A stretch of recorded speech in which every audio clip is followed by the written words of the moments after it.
In the heart of Germany, long before the world knew the name Martin Luther, there was a land steeped in tradition and bound by the iron chains of the Roman Catholic Church.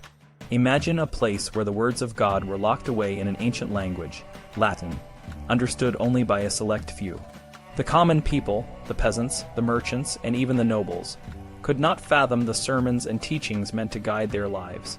The church, with its vast wealth and power, stood like a towering fortress, its gates closed to the masses. But within this fortress, corruption festered, and the people suffered under its weight. It was in this bleak and oppressive world that Martin Luther, a simple monk from the town of Eisleben, emerged like a beacon of light, challenging the very foundations of the church and igniting a revolution that would change the course of history. Luther's journey began in a time when Germany was not yet a unified nation, but a collection of small states, each ruled by its own prince or noble. The people spoke German, a language rich in its own traditions and folklore. Yet the church remained stubbornly attached to Latin, the language of the scholars and the elite.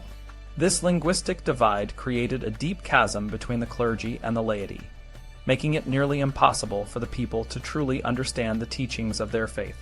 The church, meanwhile, thrived on this ignorance, using it to maintain control and extract wealth from the people.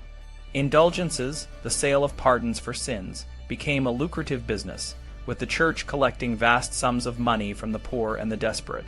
But Luther was different. He was a man of deep faith and a brilliant mind, someone who had studied the Bible in its original languages and saw the discrepancies between the church's teachings and the words of Christ. He was also a man of the people, someone who understood that the true power of the gospel lay not in the arcane rituals of the church, but in the simple, heartfelt faith of the common man.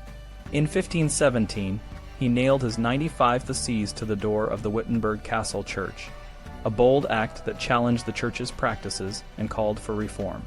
But it was not until he began writing in German that his message truly resonated with the masses.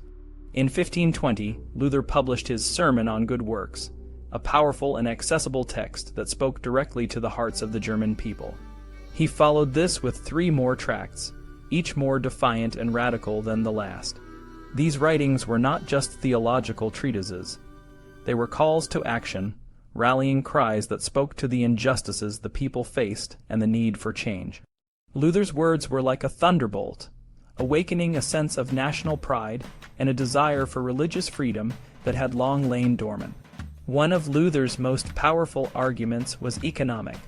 He pointed out that the church was not just a spiritual institution, but a vast financial empire that drained the wealth of Germany to enrich the papacy in Rome.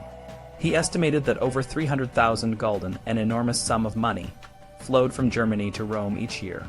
This was money that could have been used to build schools, hospitals, and infrastructure, but instead, it lined the pockets of the corrupt officials in the Vatican. Luther's message was clear. The church was not just a moral failure, but an economic one, and it was time for the German people to take control of their own destiny. But Luther's reform was not just about economics. It was about breaking down the barriers that had kept the people in the dark. He translated the Bible into German, making the words of Christ accessible to everyone.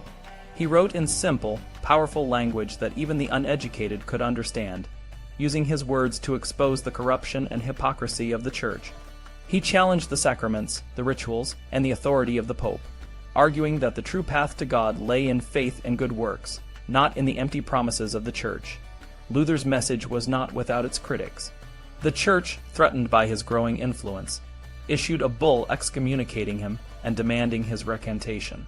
But Luther stood firm, burning the bull in a public act of defiance.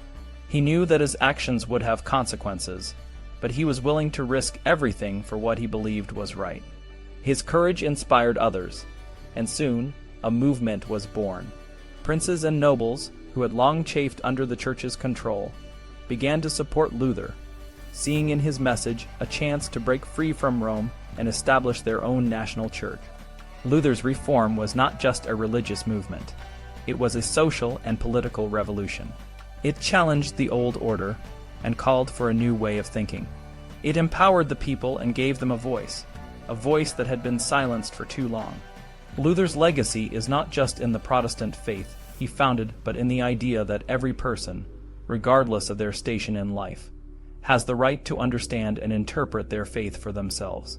In the end, Luther's message of reform and freedom resonates even today. It reminds us that true change comes not from the top down, but from the ground up, from the people who are brave enough to challenge the status quo and fight for what they believe is right. Martin Luther was a man of his time, but his message of faith, freedom, and justice continues to inspire people around the world, a testament to the power of one person to change the world.